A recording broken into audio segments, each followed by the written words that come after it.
So, yeah, where were we? I'm chilling in here, headphones on. We got these big dogs, right? In the backyard, I hear growling and barking, and it's loud. This is like really loud, kind of guttural growling and barking from the backyard. That's not usual for our dogs. Our dogs are really nice. They're like really sweet animals.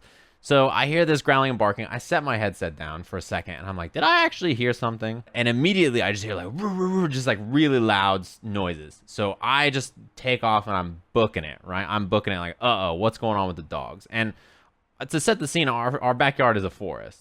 Like when I say that, I don't mean that casually. I mean like we have probably like 15 trees in the backyard, walnuts and like oranges, and there's grapevines along the fence. While I'm sitting here in my room, I can hear the squirrels like run on the roof and jump and leap to the tree in the front of my house. And these squirrels are fat. They eat really good here because there's a walnut tree and there's a bunch of fruit trees around, so they do a great job. Anyway, I run outside, and I see my roommates already running out there, too. We hear the noise from the opposite end of the basketball court. So I run into the basketball court and look into the corner where I hear the noise coming from, right? And I just ran out there as fast as I could. I have no shoes on. I have no light. I have nothing. I just, like, sprint. I'm just sitting in my room chilling, and I hear this happen. So I sprinted out there.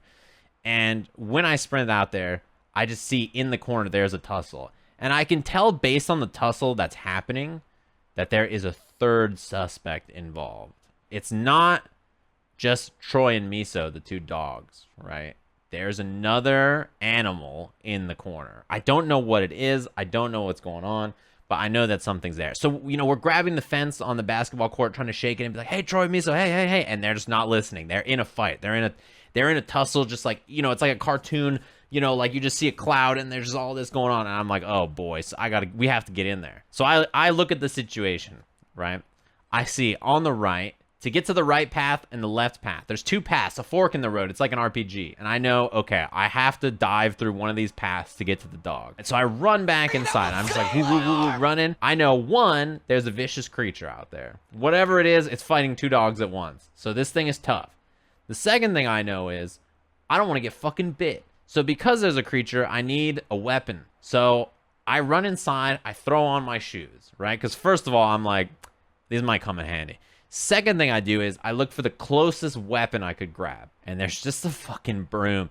And when I say a broom, I don't mean like a sturdy outdoor wooden handle with like the yellow like bottom. I just mean this is a house broom. It's red. It's got a little vacuum pan thing on the back of it. That's it. It's just a little shitty red broom that we use to clean up the kitchen, right? And I'm like, I've got a pole arm. This is what I've got. So I like rip off the little scoop thing on the back, and I grab this cheap little plastic broom. I shoe up, and I run outside. Viewing the situation, like I said, there's two paths I can take, right? The right path, there's a cactus. But then once you make it past the cactus, you're closer to the side where the dogs are. But there's like a tree there and it's all spindly and stuff. And I'm like, dude, I have no light. And I'm going to be running face first into a cactus. I don't like these odds. The left path, there's probably about 3 feet between the fence and the wall. The trees grow all the way up, right? And the clearance on the bottom is probably about 2.5 feet. So I either have to run face first into a cactus, but potentially end up closer, or run and crawl on the left side. Yeah, so I roll perception and I'm like, I got to go to the left. So I run over to the left side. With broom in my hand, I get low to the ground, and I just start, like, I'm flying through these branches. They're hitting me in the face. They're, like, scratching me and shit. I'm, like, breaking branches, and I'm just crawling towards this creature, right? I don't know what's happening in the corner, but I got to get in there. Just crawling through. I got 95% camo index.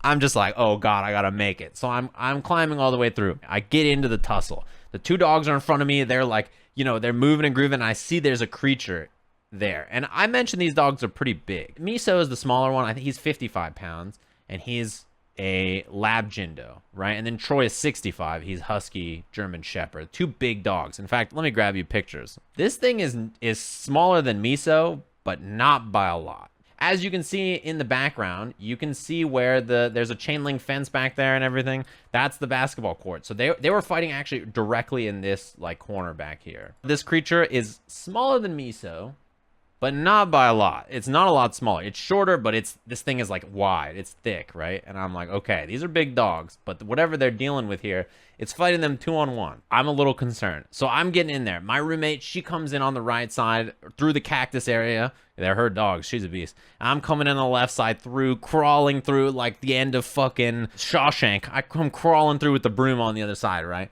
So I get out there and I've got the broom. And the broom, I'm jousting. I've got the broom ready. I'm not trying to get bit by this thing. I don't want to get rabies. I don't want to get some disease from a creature. I don't want to have like a nasty infected wound or whatever, right? So I come in with the broom ready. I'm jousting.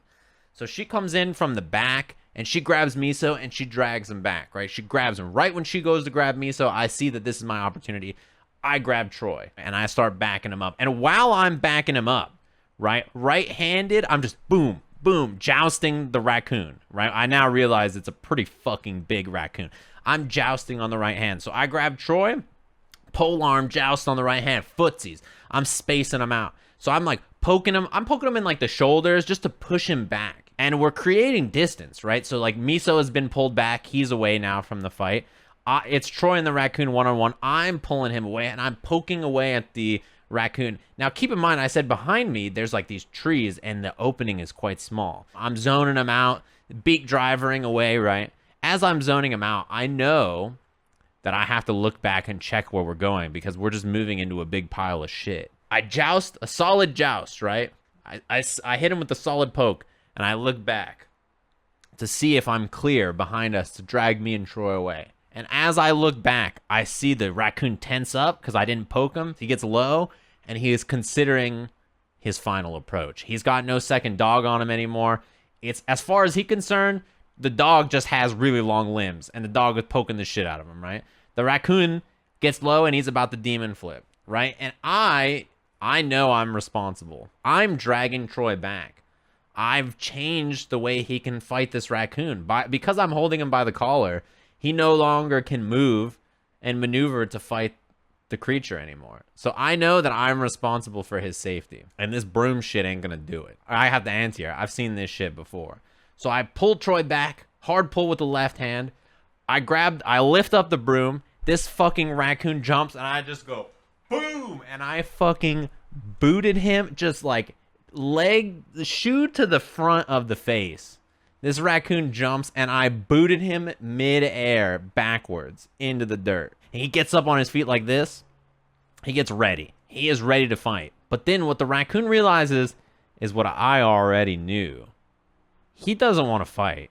One raccoon versus one dog. And if it's a smaller dog especially, raccoons kill dogs. Raccoons kill cats. These motherfuckers are tough. If you don't know about raccoons are tough as shit. They're dangerous little animals with sharp claws and sharp teeth. They're scrappy little creatures. I boot him. He hits the deck. He looks back. He sees that Miso is being dragged away on the other side. He sees that I'm dragging Troy back.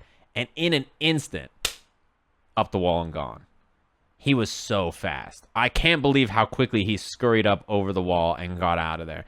And right at that moment when I see him going up and I was recovering from the boot, Troy breaks free of my grip and he runs to try to chase him. But he can't make it. That raccoon is out of there. He pulled the plug. He made it out. Yeah, so this raccoon is tough as shit. It was fighting two dogs at once for probably 2 minutes. And it made it out. Like, it was gone at the end of that thing. So we look at the dogs afterwards. We get them inside. The dogs, they've got scrapes and cuts and stuff. A little bit right here and there on their like chest and shoulders and stuff. Their mouths are very bloody, right? Because they've just been biting a lot and they've been bitten back and everything. So when we look at the dogs, Miso, he's got a little scrape right up here, right on the top of his nose. And the thing about him is that you can't see it, but on his eye on the other side there, he has a cut already because when he was a puppy, there was a fight and he got in between to break it up and he got gashed up because of it. So he's like his breed's like a natural guard dog. Troy, on the other hand, he looks fine. He's the bigger of the two dogs anyway, but he looks fine. His mouth was a little bloody and everything and swollen the first night. But both of them, they're in pretty good shape, actually. They both have their rabies shots. Yeah. My roommate already emailed her vet asking what she should do and everything. They've already got rabies shots. They're already cool. Yeah, I mentioned that my backyard's a forest. Against the wall where the raccoon was There's just tons of grapes. There's a grapevine there. So my assumption is the raccoon came over the wall to grab grapes. And the dogs happened to be back there. And they weren't having none of that shit. Also, dogs can't even eat grapes. They don't eat anything in the backyard.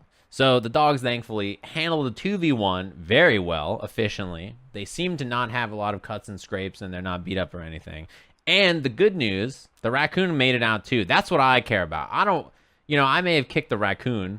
But it's not because I want to hurt the damn thing. I just want the thing to run, Raccoons are tough as fucking shit, by the way. My parents' dog is very small. He's like a dachshund.